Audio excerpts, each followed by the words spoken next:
Hi guys, তো আজ video বানাতে পারিনি, দুদিন হয়ে গেল।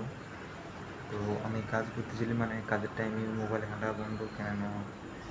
আমি ভিডিও ছাড়িবার বহুত কোশিশ করছি কেন পাচ্ছি না। অবশ্য দেরি হচ্ছে না, কী হচ্ছে আমি জানি না কেন। আগে বাড়বার জন্য বহুত কিছু করছি কেন পাচ্ছি না কেন। কাজে আছি, অবশ্য কাজ না করলে কোনো হবে না কেন। যখন কাজ করতে এসেছি সেরকম ভিডিও বানাতে পারছি না। ঘরে থাকলেও মানে পরে মানে ঘরের চিন্তা মানে অসুবিধার জন্যে আর কি, মানে ভিডিও বানাতে ঘরের জন্য ঘরের হালত বুঝাতে পারিনি। সেই জন্য বাইরে এসেছি, বাইরে আসার পর ভিডিও বানাতে পারছি না এরকম, মানে কাজ যোগ করে।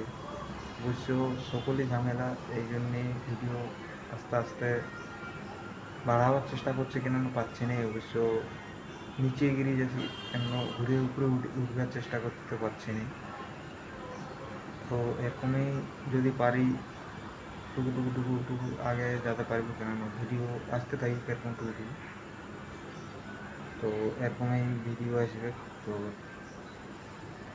আমি এখন ঘুমাচ্ছিলি, ঘুমার পর মানে কি বলবো, আমার কাজ জানোই তো, এরকম ব্লগিং আমি করি টুকটাক। তো সেই জন্য আমি এরকম উঠে নিয়ে চলে আলি, উঠে এসে ভিডিও বানানো স্টার্ট করলি কেন।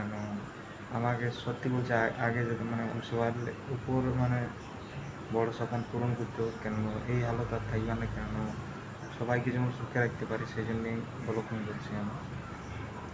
কী বলবে, মানে করতে পারছি না কেন, কাজ যোগ করার পর টাইমই পাচ্ছি না কেন। হাফ বেলা টাইম, সেটাও আরও রেস্ট পাচ্ছি না, মানে রেস্ট নেবো ভাবছি, রেস্ট নিচ্ছি আর কি, মানে ভিডিও বানাতে পারছি না এরকম ব্যাপার, মানে সেই জন্য পারিনি। তো এরকমই যদি পারি টুকু টুকু এরকম টুকু ভিডিও বানাই বানাই দিতে থাকবো। তো আমার মেহনত জানোই তো, মানে এরকম টুকু টুকু আসতে থাকবো ভবিষ্যৎ। তো আস্তে আস্তে সবাই আগে যায় কেন, আস্তে আস্তেই বানাচ্ছি আমি। অবশ্য বেশি বড় ক্রিয়েটর হই কেন, আগে যাই তো জলদি যেতে পারবো না। তো চলো, বাই বাই, নেক্সট ব্লগে দেখা হবে। অবশ্য ভিডিও আস্তে আস্তে দিতে থাকবো। চলো বাই বাই, নেক্সট ব্লগে দেখা হবে।